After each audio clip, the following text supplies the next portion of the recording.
All right, Now this batting number 55, eval's for Arca. Mitchell Bockelman, 2021 right-handed pitcher out of Dripping Springs High School in Texas, by Nick Childs, pitching coach, recruiting coordinator at University of Northern Colorado, Division I baseball school in the Western Athletic Conference in Greeley, Colorado.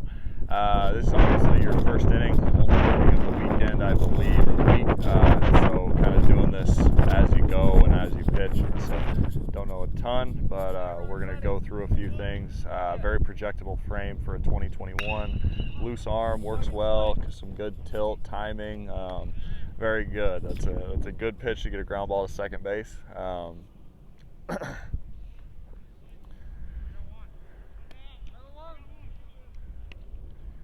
You look comfortable, confident.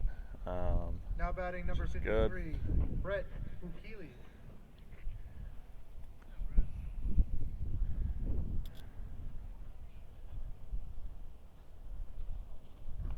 You built some good momentum down the mound. I think that's a good thing. It looks like you use your body well. You've got some good rhythm and some good tempo to what you're doing. You lead with your hip, which is good. I like your use of your lower half. You lead with that front hip. You separate on time. Keep your back leg over the rubber a long time. Your weight on the rubber a long time, and that's a good thing as well. So far, you've done nothing but come in and throw strikes, which is another good sign. Somebody with your frame and your hand speed, you're going to want to be able to attack hitters. That's going to kind of set you apart from other people who can throw the ball pretty hard for your age. Your ability to attack hitters, command a couple pitches, command your fastball, at least one other off-speed pitch, and then continue to try to develop a third. Those last two pitches, you've missed high. It looks like you're separating your hands just a little bit late, kind of getting out of rhythm. And so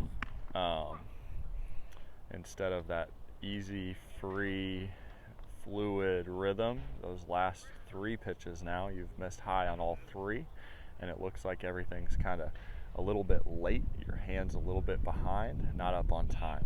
And so to help that, one thing that you can try to do is just think about like tearing your hand out of your glove one way or another. Stay back on the rubber as long as you can, and different physical cues, but it's more so going to come from your catch play and your bullpen routine rather than in-game adjustments on the game mound. You don't want to be thinking about too many physical adjustments. It's all just executing the next pitch. Visualize throwing it at the catcher's feet or something to try to get your arm more on time.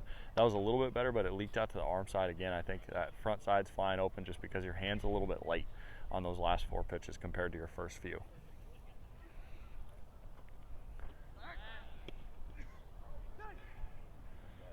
I like the intent to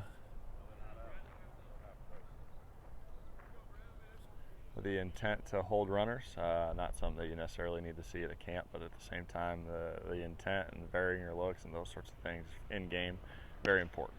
That pitch was way better. You got on top of it. Everything separated on time. It was down at the knees. So if you start to miss up, that's kind of going to be your adjustment, I think. It's making sure that that hand's on time. But I think you've got a very high ceiling, some hand speed, ability to spin a breaking ball. I'd like to see it a little bit more. It's tough after a quick out and then a walk. You want to just continue to attack with fastballs when you're in for one inning. That one's a little bit late again. You can see kind of you losing that front side, but it's just because you're separating a little bit late. Hopefully that makes sense, but it's that timing of your hand being up on time that's going to be the big thing for you when you have those high misses. But I think you're very projectable, very high ceiling.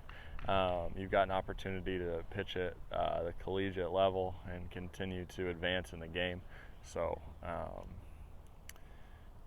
wish you nothing but the best, and I think just rhythm and tempo and being on time with your delivery is going to be the biggest thing for you, as well as just physically maturing and continuing to try to polish yourself as a pitcher. But you can kind of tell you're like starting to walk all over the mound. You're just doing some different things versus just getting up on the hill and pitching. So there's probably a little bit of thought process, and it's tough. First time pitching on sunken diamond and those sorts of things. So I want to continue to just see more and more comfort and just not being able to read your body language, whether it's good or bad results, just making the next pitch. But you've got a lot to build on. That's a good pitch right there. That's a good one from a sinking and timing standpoint that you can watch compared to some of the others where you missed high. But yeah, compare those videos, and wish you nothing but the best.